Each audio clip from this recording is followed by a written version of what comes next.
வணக்கம் நண்பர்களே. வெள்ளிக்கிழமை அன்னைக்கு நம்ம மார்க்கெட் பார்த்தீங்கன்னா, ஒரு ஃப்ளாட்டா தான் முடிஞ்சிருக்கு. ஒரு பெரிய அளவுக்கு ஏற்றம் குடுக்கல. ஒரு 12 பாயிண்ட் பாசிட்டிவ்ல தான் க்ளோஸ் ஆயிருக்கு. மோஸ்ட்லி பார்த்தீங்கன்னா, எல்லா இண்டிசஸுமே கொஞ்சம் மிக்ஸ்டு ட்ரேடிங்கா தான் போயிட்டு இருந்தது. நம்ம நிஃப்டி 50 பார்த்தீங்கன்னா, ஒரு பெரிய வாலடைல் மார்க்கெட்டா இருந்தது. காலையில நல்ல ஒரு அப் ட்ரெண்ட்ல போனது. அதுக்கப்புறம் பார்த்தீங்கன்னா, ஒரு மிகப்பெரிய டவுன்ஃபாலு. அதுக்கப்புறம் பார்த்தீங்கன்னா, திருப்பி ஒரு ரெக்கவரி ஆகி வந்துச்சு. ஒரு பெரிய அளவுக்கு ஏற்றம் இல்ல. முடிஞ்ச வரைக்கும் எவ்வளோ தூரம் பண்ண முடியுமோ ஏறி பார்த்தது. ஒரு 60 பாயிண்ட் பாசிட்டிவ்ல வந்துச்சு. அதுக்கப்புறம் பார்த்தீங்கன்னா, திருப்பி டவுன்ஃபாலு.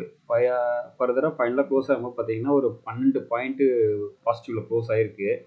இது என்ன காரணம் பார்க்கும்போது, ஆல்ரெடி நமக்கு தெரிஞ்சது தான். அந்த வார் இஷ்யூ தான். அந்த ஒரு பயணிக்கனால பார்த்தீங்கன்னா, இப்போதைக்கு நம்மள மாரி உள்ள ரீட்டெயிலர்ஸ் எல்லாருமே மோஸ்ட்லி ஷேர்ஸை வந்து சேல் பண்ணிட்டு வெளில போயிட்டே இருக்காங்க. அந்த ஒரு ரீசன் தான். மற்றபடி வேற எந்த ஒரு இதுவும் இல்ல. இல்ல என்னன்னா, எஃப்ஐ வந்து பாருங்க, நல்ல ஒரு பையிங் சைட்ல தான் இருக்கிறாங்க. கிட்டத்தட்ட 2769 கோடிக்கு எஃப்ஐயையும், டிஐ பார்த்தீங்கன்னா 3290 கோடிக்கு பையிங் சைடில் தான் இருக்கிறாங்க. மோஸ்ட்லி பார்த்தீங்கன்னா FI, DI both are buying சைடில் தான் இருக்கிறாங்க. நம்ம ரீட்டெயிலர்ஸ் வந்து பார்த்தீங்கன்னா மோஸ்ட்லி சேல் பண்ணிட்டு வெளில எக்ஸிட் ஆகி போயிட்டு இருக்காங்க. இப்போ இவங்க கண்டினியூஸாக பை பண்ணிகிட்டே இருப்பாங்க. ஃபர்தராக அதுக்கப்புறம் பார்த்தீங்கன்னா நம்ம திருப்பி பையிங் சைடு ஆரம்பிப்போம். அவங்களும் பை பண்ணிகிட்டே இருப்பாங்க. ஹையர் ப்ரைஸ் வந்தோடனே கரெக்டாக நம்ம தலையில் கட்டி விட்டுட்டு அவங்க வெளில போயிடுவாங்க. ஸோ இந்த மாதிரி டைமில் கொஞ்சம் யோசித்து பொறுமையாக எந்த ஒரு ஷேர்ஸையும் சேல் பண்ணுங்கள். மோஸ்ட்லி உங்களுக்கு எது சீப்பர் ப்ரைஸில் கிடைக்குதோ அந்த மாதிரி ஷேர்ஸ் எல்லாம் வாங்கி வச்சுக்கிங்க. ஹையர் ப்ரைஸில் இருக்குன்னா அதெல்லாம் விற்றுட்டு வெளில வந்துடுங்க. ப்ராஃபிட்டை எந்த அளவுக்கு யூட்டிலைஸ் பண்ண முடியுமோ கரெக்டாக பார்த்து ப்ராப்பராக யூஸ் பண்ணிங்க. மோஸ்ட்லி பை அண்ட் டிப்ஸ் மெத்தடை யூஸ் பண்ணிங்க. நல்ல ஒரு லார்ஜ் கேப்பு சீப்பர் ப்ரைஸாக கிடைச்சதுன்னா யோசிக்காமல் வாங்கி போட்டுங்க. அது எக்ஸாம்பிள் பார்த்தீங்கன்னா இந்துஸ்தான் பேங்க் தான். இந்துஸ்தான் பேங்க் பார்த்தீங்கன்னா 900 1000 ரேஞ்சில் இருந்தது. ஒரு ஃபர்தர் டவுன் ஆச்சு. கிட்டத்தட்ட ஒரு 600 வந்துருச்சு. அதுக்கப்புறம் பார்த்தீங்கன்னா இப்போ ஃபர்தராக ஒரு 830 ரேஞ்சில் இருக்குது. ஷார்ட் டைமில் பார்த்தீங்கன்னா ஒரு 20% மேலே நல்ல ஒரு ப்ராஃபிட் கொடுத்துருக்கு. ஸோ இந்த மாதிரி நம்ம கரெக்டாக லார்ஜ் கேப் ஸ்டாக்ஸை கரெக்டாக பிக் பண்ணணும். பட் கம்பெனியோட பேக்ரவுண்டில் என்னென்ன நியூஸ் போயிட்டுருக்கு அப்படிங்கிறது கரெக்டாக ஃபர்தராக அனலைஸ் பண்ணி ரிஸ்க் எடுத்து இந்த மாதிரி பை பண்ணிக்கிங்க. வெள்ளிக்கிழமை அன்னைக்கு யூஎஸ் மார்க்கெட் பார்த்தீங்கன்னா நல்ல ஒரு பாசிட்டிவ் மூமெண்ட்டில் தான் க்ளோஸ் ஆகிருக்கு. கிட்டத்தட்ட பாருங்கள் எல்லாமே ஒரு 1.5% நியர்பை பாசிட்டிவில் தான் க்ளோஸ் ஆகிருக்கு. டவ் ஜோன்ஸு 564 பாயிண்ட்டும், எஸ்என்பி 500 82 பாயிண்ட்டு, நாஸ்டாக் பார்த்தீங்கன்னா 266 பாயிண்ட் பாசிட்டிவில் தான் நல்லாவே க்ளோஸ் ஆகிருக்கு. அதேமாரி யூரோப்பியன் மார்க்கெட்டும் பார்த்தீங்கன்னா நல்ல ஒரு பாசிட்டிவ் மொமெண்டம் தான் க்ளோஸ் ஆகிருக்கு. டாக்ஸு, எஃப்டிஎஸ்சி, சிஎஸ்சி எல்லாமே பார்த்தீங்கன்னா பாசிட்டிவில் தான் இருக்குது. அதேமாரி ஏஷியன் மார்க்கெட்டும் பார்த்தீங்கன்னா பாசிட்டிவில் தான் க்ளோஸ் ஆகிருக்கு. ஸோ இதில் வந்து பார்த்தீங்கன்னா இந்தியன் மார்க்கெட்டு மண்டே அன்னைக்கு கண்டிப்பாக பாசிட்டிவில் ஓப்பன் ஆகிறதுக்கு அதிக பாசிபிலிட்டிஸ் இருக்குது. ஸோ ட்ரேடிங் பண்ணுறவங்க ரெடியாக இருந்துக்குங்க. மோஸ்ட்லி பாசிட்டிவ் சைடு அதிகமாக போகிறதுக்கு பாசிபிலிட்டிஸ் இருக்குது. இப்போதைக்கு பார்த்தீங்கன்னா சிங்கப்பூர் கிஃப்ட் நிஃப்டி பார்த்தீங்கன்னா ஒரு 128 பாயிண்ட் பாசிட்டிவில் தான் போயிட்டுருக்கு. ஸோ இது வந்து நல்ல ஒரு இண்டிகேஷன் தான் கொடுத்துருக்கு. திங்கட்கிழமை அதிகமாக பாசிட்டிவாக தான் இருக்கும் மார்க்கெட்டு. இன்பிட்வீனில் எந்த ஒரு பேட் நியூஸும் வராமல் இருந்தால் மேபி அந்த ஏதாவது ஒரு பேட் நியூஸ் வந்து அந்த நியூஸ் இம்பேக்ட்னால பார்த்தீங்கன்னா மேபி நெகட்டிவ் சைட் போகிறதுக்கும் பாசிபிலிட்டிஸ் இருக்குது. ஸோ கொஞ்சம் வெயிட் பண்ணி பார்ப்போம். அடுத்தது இந்த ஏப்ரல் மாதத்தோட ஆட்டோ சேல்ஸ் டேட்டா வந்திருக்கு. இதில் வந்து மாருதி சுசுகி பார்த்தீங்கன்னா இந்த ஏப்ரல் மந்தில் மட்டும் பார்த்தீங்கன்னா 1,80,000 யூனிட் வந்து சேல் பண்ணியிருக்கிறதா சொல்லியிருக்காங்க. இந்த டொமஸ்டிக்கில் வந்து பார்த்தீங்கன்னா 1.42 லேக்ஸ் வந்து சேல் பண்ணியிருக்கிறதா சொல்லியிருக்காங்க டொமஸ்டிக்கில் மட்டும். எக்ஸ்போர்ட் வந்து பார்த்தீங்கன்னா 27,911 யூனிட் வந்து எக்ஸ்போர்ட் ஆகிருக்கு அப்படிங்கிற மாதிரி சொல்லியிருக்காங்க. ஓவராலாக பார்க்கும்போது கிட்டத்தட்ட ஒரு 8% வரைக்கும் இயர் ஆன் இயரில் டவுன் ஆகிருக்கு அப்படிங்கிற மாதிரி தான் சொல்லியிருக்காங்க.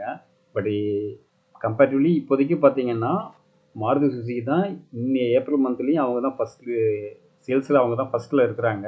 அடுத்ததாக வந்து பார்த்தீங்கன்னா மஹிந்திரா, அதுக்கப்புறம் தேர்ட் பிளேஸு டாடா மோட்டார்ஸு, அதுக்கப்புறம் தான் ஹூண்டாய் மோட்டார் போயிருக்காங்க. பிஃபோராக மார்ச் மாதத்தில் பார்த்தீங்கன்னா ஹூண்டாய் மோட்டார் வந்து தேர்ட் பிளேஸ் வந்திருந்தாங்க. இப்போ அகெயின் பேக் டு 4th பிளேஸே போயிட்டாங்க.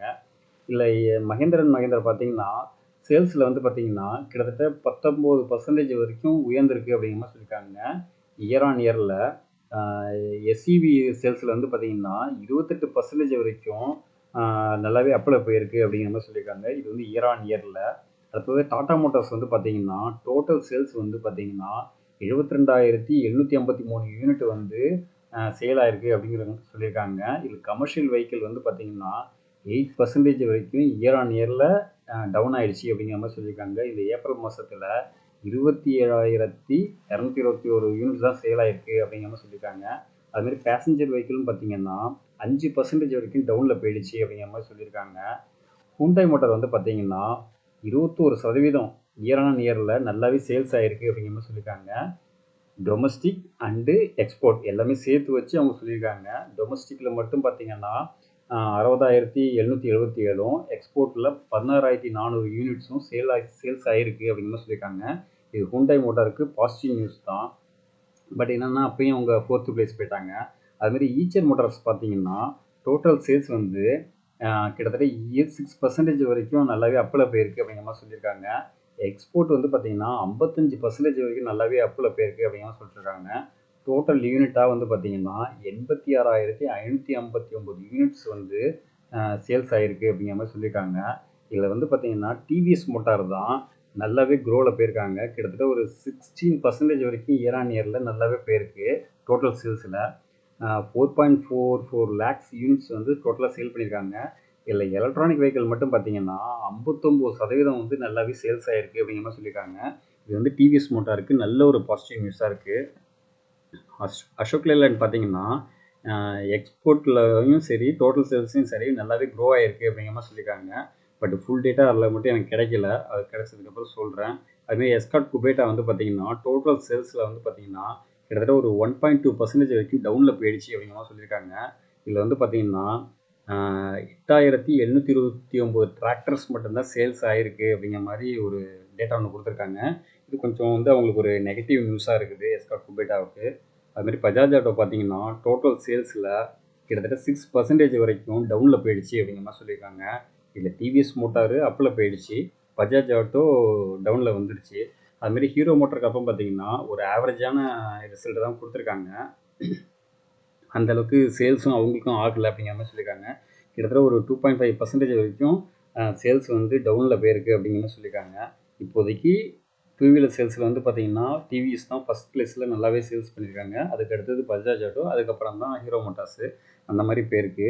ஸோ இது வந்து ஆட்டோ சேல்ஸோட டேட்டா. இதனால் பார்த்தீங்கன்னா ஒரு சின்ன ஒரு இம்பேக்ட் வரதுக்கு பாசிபிலிட்டிஸ் இருக்குது திங்கட்கிழமை அன்னைக்கு. ஸோ எப்படி இருக்குங்கிறத பார்ப்போம். அடுத்ததாக இப்போ பஜாஜ் ஃபினான்ஸோட இந்த Q4 ரிசல்ட் எப்படி இருக்குது அப்படிங்கிறத மாதிரி பார்ப்போம். உங்களோட மார்க்கெட் கேப் பார்த்தீங்கன்னா 3,12,626 கோடியாக இருக்குது. இதில் வந்து இண்டஸ்ட்ரி பியோட ஸ்டாக்கோட பி வந்து பார்த்தீங்கன்னா அதிகமாக தான் இருக்குது. இண்டஸ்ட்ரி பி 20.2 இருக்குது. பட் ஸ்டாக்கோட பி பாருங்கள் 35.2 இருக்குது. ROE ROCலாம் பார்த்தீங்கன்னா ஒரு ஆவரேஜான இதில் தான் இருக்குது. ஒரு 15க்கு மேலே இருந்ததுன்னா நல்லாயிருக்கும். பட் அந்தளவுக்கு இல்லை, கம்மியாக தான் இருக்குது. டிவிடெண்ட் ஈல்டாக பார்த்தீங்கன்னா 0.05% தான் இருக்குது. அந்தளவுக்கு பெரியது இல்லை. இல்லை இன்ட்ரென்சிக் வேல்யூ வந்து பார்த்தீங்கன்னா 1,015 ரூபான்னு இருக்குது. இப்போதைக்கு கரண்ட் ப்ரைஸ் வந்து பார்த்தீங்கன்னா 1958 அப்படிங்கிற மாதிரி ரேஞ்சில் இருக்குது. இன்ட்ரென்சிக் வேலையோட ஸ்டாக்கோட ப்ரைஸ் வந்து கொஞ்சம் அதிகமாக தான் இருக்குது. பட் கொஞ்சம் ஓவர் வேல்யூடு தான், கொஞ்சம் இல்லை அதிகமாகவே ஓவர் வேல்யூடு தான் இருக்குது இந்த ஸ்டாக்ஸு. ஸோ இந்த ஸ்டாக்ஸ் வந்து ரொம்ப சீப்பராக கிடைக்கும் போது இந்த ஸ்டாக்ஸை வாங்கி போடலாம். இவங்களோட டெப்ட் டு ஈக்விட்டியும் பார்த்தீங்கன்னா அதிகமாகவே இருக்குது. 4.92 ரேஞ்சில் இருக்குது. இது என்ன காரணம் பார்க்கும்போது, ஏன்னா இவங்க வந்து ஒரு ஃபினான்ஸ் கம்பெனி. ஸோ ஃபினான்ஷியலாக இவங்க என்னென்னா லைஃப் இன்சூரன்ஸு, ஜென்ரல் இன்சூரன்ஸு, இதுமாரி ரீட்டைல் ஃபினான்சிங் இந்த மாதிரிலாம் பண்ணுற ஆளுங்க. ஸோ அப்படி இருக்கும்போது கண்டிப்பாக இவங்கள்ட்ட போரிங் அதிகமாக தான் இருக்கும். ஏன்னா அதுலேருந்து வர பணத்தை வச்சு கடன் வாங்கி இன்னொரு இதில் கடன் கொடுத்து அதுலேருந்து வர ப்ராஃபிட் வச்சு தான் இவங்க ரன் பண்ணுறது. ஸோ அந்த இதில் பார்க்கும்போது இவங்க கொஞ்சம் அதாக தான் இருக்கிறாங்க. பட் ஆனால் நல்ல கம்பெனினா இவங்க பஜாஜ் குரூப்பில் இருக்கிறாங்க. இதில் வந்து சேல்ஸ் பாருங்கள், இயர் ஆன் இயர்லேயும் சரி குவார்டர் ஆன் குவார்டர்லையும் சரி நல்லாவே இம்ப்ரூவ்மெண்ட் ஆகிருக்காங்க.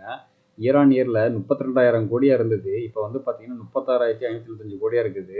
இந்த டிசம்பர் குவார்ட்டரில் மட்டும் பார்த்தீங்கன்னா 32,000 கோடி தான் இருந்திருக்கு. ஸோ அதில் பார்க்கும்போது பார்த்தீங்கன்னா ஒரு 4,000 கோடி டிஃப்ரென்ஷியல் இருக்குது. இயர் ஆன் இயர்லேயும் சரி குவார்டர் ஆன் குவார்டர்லையும் சரி நல்லாவே ஒரு டிஃப்ரென்ஷியல் இருக்குது. நல்லாவே சேல்ஸ் இன்க்ரீஸ் ஆகிருக்கு. ஆப்ரேட்டிங் ப்ராஃபிட் மார்ஜின் பார்த்தீங்கன்னா ஒரு 35% வரைக்கும் நல்லாவே உயர்ந்திருக்கு. நல்லாவே பாசிட்டிவில் தான் இருக்குது. அதுமாரி பார்த்தீங்கன்னா நெட் ப்ராஃபிட் வந்து பார்த்தீங்கன்னா குவார்டர் ஆன் குவார்டர்லையும் சரி இயர் ஆன் இயர்லையும் சரி நல்லாவே இம்ப்ரூவ்மெண்ட் ஆகிருக்கு. இந்த மார்ச் குவார்ட்டரில் பார்த்தீங்கன்னா 4,756 கோடியாக இருக்குது. இதே போன வருஷம் டிசம்பரில் பார்த்தீங்கன்னா 4,412 கோடி. அதே இது 2024 மார்ச்சில் பார்த்தீங்கன்னா 4,085 கோடியாக தான் இருக்குது. ஸோ நல்லாவே இம்ப்ரூவ்மெண்ட் பண்ணியிருக்காங்க குவார்டர் ஆன் குவார்டர்லையும் சரி இயர் ஆன் இயர்லையும் சரி.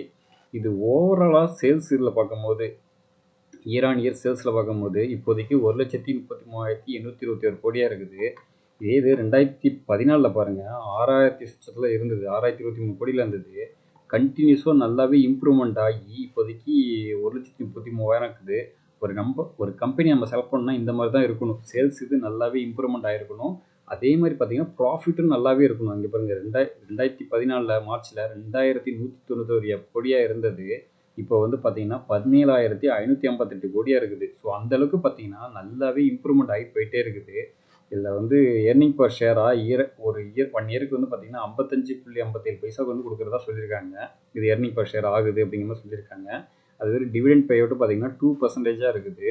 இல்லை நமக்கு டிவிடெண்ட் வந்து ரொம்ப கம்மியாக தான் கொடுக்குது. பட் மோஸ்ட்லி ஓகே, இந்த ஷேர்ஸ் ஓகே தான். இது ரிட்டர்ன் ஆன் ஈக்விட்டி பார்த்தீங்கன்னா 20% இவ்வளோ தான் இருக்குது. நமக்கு வந்து ஒரு 20% எபோ இருந்துச்சுன்னா நல்லாயிருக்கும். பட் இன்னும் அந்தளவுக்கு இல்லை. அதுமாரி ஸ்டாக்கோட CAGR, profit growth, sales growth எல்லாமே பார்த்தீங்கன்னா ஒரு ஆவரேஜாக இருக்குது. ஒரு பெரிய அளவுக்கு க்ரோத் இல்லை, பட் ஏன்னா ஆவரேஜாக இருக்குது. இது நல்லாவே ஓகே தான் இந்த இது.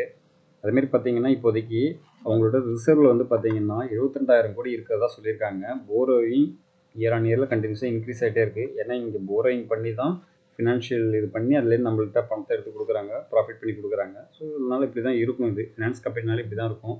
இவங்க இன்வெஸ்ட்மெண்ட் ரிலேட்டடாக பார்த்தீங்கன்னா 1,90,000 கோடி வச்சுருக்கிறதாவே சொல்லியிருக்காங்க.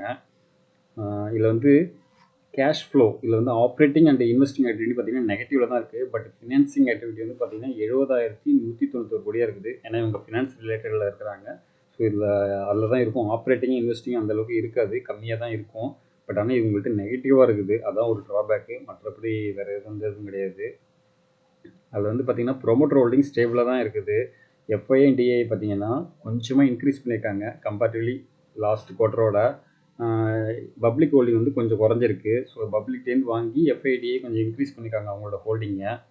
ஸோ இன்றைக்கி இந்த ஷேரை நீங்கள் வந்து ரொம்ப டவுன்ஃபால் வரும்போது கண்டிப்பாக கன்சிடர் பண்ணலாம். அதுமாதிரி இன்ட்ரென்சிக் வேல்யூ வரும்போது இந்த ஷேரை கண்டிப்பாக நீங்கள் பை பண்ணிக்கலாம். இப்போதைக்கு ஆனால் வெயிட் பண்ணுங்கள். இப்போதைக்கு ஓவர் வேல்யூ ஸ்டாக்ஸு. இந்த ஸ்டாக்ஸை உங்களோட போர்ட்ஃபோலியோ வாட்ச் லிஸ்ட்டில் ஆட் பண்ணி வச்சுக்கோங்க.